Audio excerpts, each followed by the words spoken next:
اچھا ایک اور بات میں آپ کو دکھاؤں، مزے کی بات، اور اس کے بعد جو ہے آپ سے خداحافظی کر لیں۔ اچھا یہاں پہ میں نے آپ کی خدمت میں حضرت ام کلثوم رضی اللہ تعالی عنہا کے متعلق آپ سے بات کی تھی، ٹھیک ہے، اور کہا تھا کہ ان کی شادی کے متعلق میں نے روایت آپ کی خدمت میں پیش کیا تھا کہ عمر نے دھمکی دیا تھا کہ ہم چاہے زمزم جو ہے وہ پتھر سے بھر دیں گے، ریتی سے بھر دیں گے، اور بنی ہاشم کو سب تباہ کر دیں گے، ٹھیک ہے نا، اور امیر المؤمنین علیہ السلام کے خلاف 2 شاہد لائیں گے کہ انہوں نے چوری کی ہے اور ان کا ہاتھ چوری سے کاٹ دیں گے۔ تو عباس آئے، انہوں نے کہا کہ یہ اختیار مجھے دے دو، امیر المؤمنین علیہ السلام نے اختیار ان کو دیا۔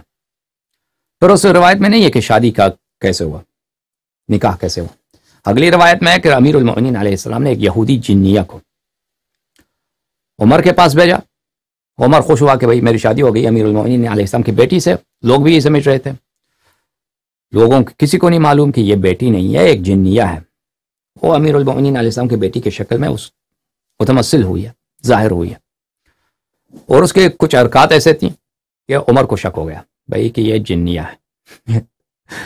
تو پھر عمر چاہتا تھا کہ اس بات کو ظاہر کر دے کہ یہ تو امیر المؤمنین علیہ السلام نے میرے ساتھ جادوگری کیا، تو پھر اس کا قتل ہو گیا، ٹھیک ہے نا۔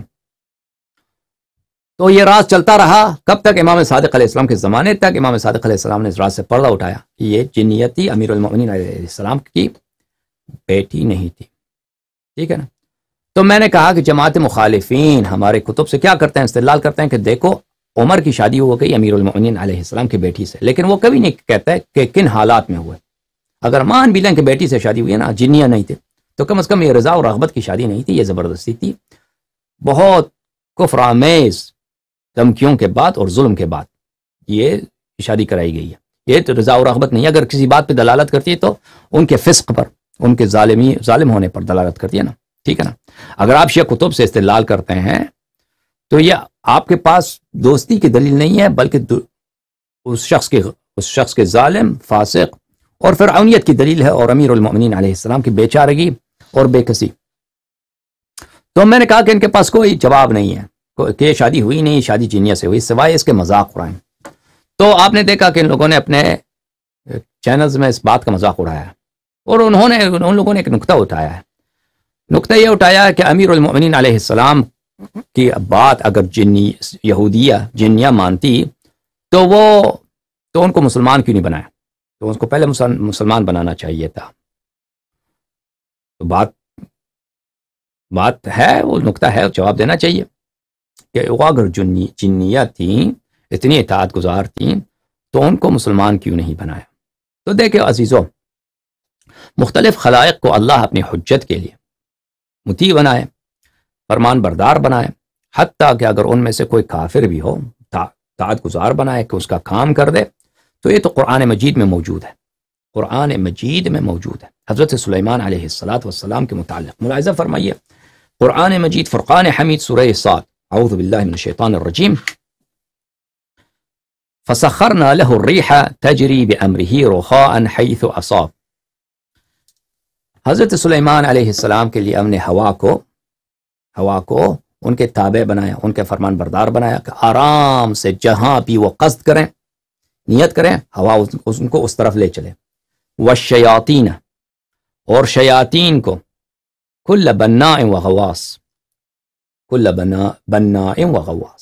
کہ شیاطین میں سے کچھ کنسٹرکشن کام کرتے تھے، شیاطین وہ جن جو کافر ہیں، مسلمان بھی نہیں، یہودی پر تو بھی اہل کتاب ہیں، کافر ہیں، ان میں سے کچھ بننا ہے، کچھ کنسٹرکشن کا کام کرتے ہیں، اور کچھ غواص ہیں جو سمندر سے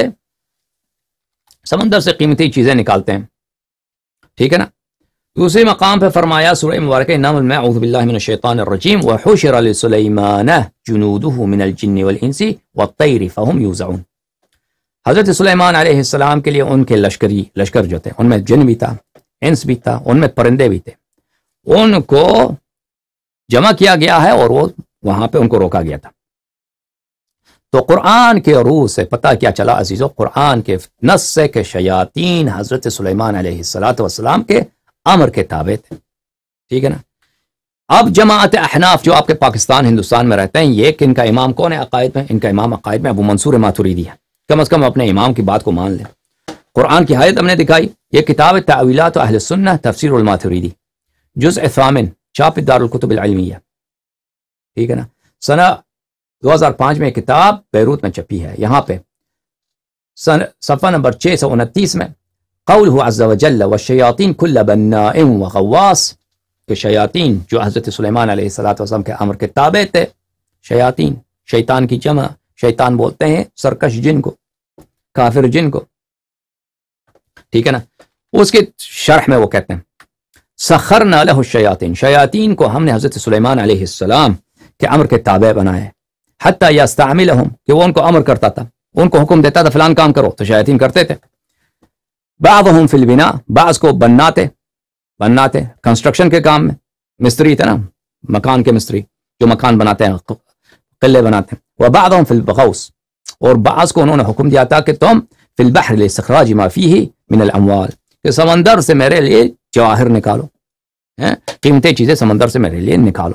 شیاطین کو حکم دیتے تھے، شیاطین بجا لاتے تھے. تو اب جماعت عمریہ کو فکر یہ آئی کہ اگر جنیہ یہودیت تھیں تو ان کو پہلے مسلمان کیوں نہیں بنائے. تو ہم ان سے پوچھتے ہیں کہ تم ہمارے لیے جواب لے کے آؤ. تم وسیع علیہ السلام کے متعلق یہ پوچھتے ہو کہ جنیہ کو کیوں مسلمان نہیں بنایا اگر وہ امر کے تابع تھے، تو تم ہمیں بتاؤ کہ جو حضرت سلیمان علیہ السلام نبی ہیں، وہ شیاطین کو انہوں نے کیوں نہیں مسلمان بنایا.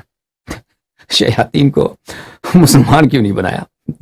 شیطنت کی حالت میں چھوڑ دی، لیکن ان سے کام نکالتے رہے، ٹھیک ہے نا، کام نکالتے رہے، ان سے کنسٹرکشن کا کام لیتے، تو ان کو توبہ کراتے، مسلمان بناتے تاکہ وہ شیطان ہی نہ رہتے، مومن ہو جاتے. کیوں نہیں کرائے؟ ہمیں وجہ نہیں معلوم، وجہ نہیں، کوئی حکمت ہوگی. شاید شیاطین کو اتنی چھٹی تھی کہ وہ مذہب چینج نہ کریں، اس طرح سے ان کو شاید امر کے تابع بنایا تھا. مذہب چینج نہ کریں لیکن حکم مانیں، جو بھی اللہ نے جس طرح سے بھی جس دائرے میں مسخر امر کر دیا تھا، تو حضرت سلیمان علیہ السلام نے ان سے کام نکالا تھا، ٹھیک ہے نا. اب بھی جنیہ کے متعلق اگر جنیہ مومنہ ہوتی یا اس میں مومن بننے کی صلاحیت ہوتی تو ضرور امیر المؤمنین علیہ السلام اس کام سے کوئی کوتاہی نہ کرتے، وہ اس کو مسلمان بناتے. لیکن مسلمان جنیہ کو، مومن جنیہ کو، جی ہاں آپ نے خود سمجھ لیا، اس شخص کے گھر بھیجنا اس جنیہ مومن جنیہ کی بے عزتی ہوتی. تو اس شخص کے لیے وہی بہتر تھا کہ یہودیہ جنیہ اس کے گھر بھیجا جائے تاکہ اس کو خوب ایسے کھیل کرتب دکھائے، ٹھیک ہے نا، اس کے ساتھ وہ حرکات کریں کہ وہ اپنے غلط فعل سے پچھتا جائے، پشیمان ہو جائے، ٹھیک ہے نا. تو یہ جب میں نے دکھایا میرے عزیزوں، تو میں ایک دو احادیث پہ آپ کو دکھاؤں.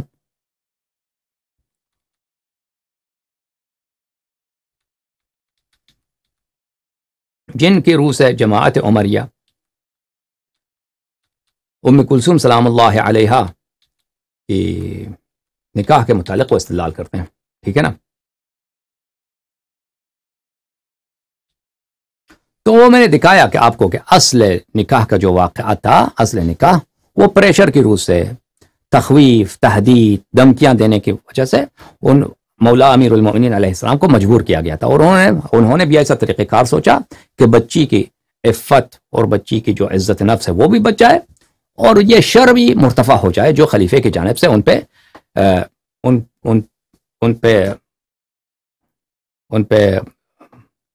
لگایا جا رہا تھا. تو وہ احادیث جماعت عمریہ کبھی نہیں دکھاتے. وہ جو احادیث دکھاتے ہیں یہ ہیں تہذیب الاحکام لشیخنا طوسی رحمہ اللہ، جزء نمبر 9، چھاپ مکتبۃ الصدوق، صفحہ نمبر 409. یہ حدیث امام صادق علیہ السلام اپنے والد امام باقر علیہ السلام سے روایت کرتے ہیں، ماتت ام کلثوم بنت علی رضی علیہ السلام، ام کلثوم جو امیر المؤمنین علیہ السلام کی بیٹی ہیں، وابنہا زید ابن عمر بن الخطاب، ان کے بیٹے زید بن عمر بن الخطاب، ایک ہی گھڑی میں، ایک ہی لحظے میں ان کی وفات ہوئی. لا یدرا ایہما ہلک قبل، پتہ نہیں چلتا کہ کون پہلے وفات ہوئے ہیں. فلم یورث احدہما من الآخر وصلی علیہما جمیعا، اور پتہ نہیں چلا کہ کون پہلے وفات، کس کی وفات پہلے ہوئی ہے، تو ایک دوسرے سے ان کو ارث نہیں ملا، اور ان کو نماز ان پہ پڑھایا گیا. تو کیونکہ دیکھیں لوگوں کے ذہنوں میں یہ تھا،